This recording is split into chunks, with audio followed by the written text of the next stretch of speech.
Today I want to talk about Moltbook and Moltbot. Now, there's a lot I could say here about what this means for the future of agentic systems or what this means for security and compliance, because people have given all kinds of information to these systems that maybe they shouldn't have.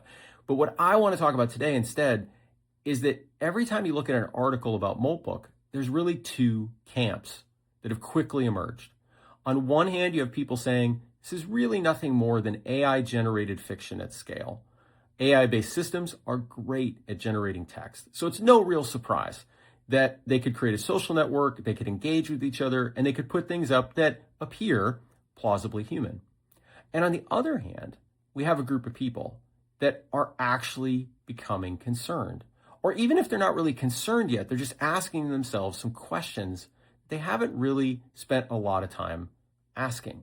And that's because we've entered the era of plausible AI, where you can go look at a website that is admittedly just text and ask yourself these questions like, could humans create this? What does this mean if AI becomes sentient? What does it mean if AI is given unfettered access to X or Y? What would it create? And that era of plausible AI is only going to accelerate, because at some point we're going to be, in the not too distant future, having conversations with ChatGPT and Claude and Gemini via voice.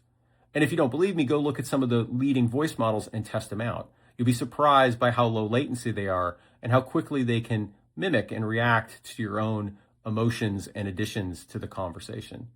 So this era of plausible AI is upon us, where we don't really know, is it human or is it AI? And as that hits the general public, that's going to create a lot of questions, most of which will go unanswered for a while, and a lot of discussion. So I look forward to that discussion. We should be open to it, and we should have it regularly, because AI is going to be with us for a very long time.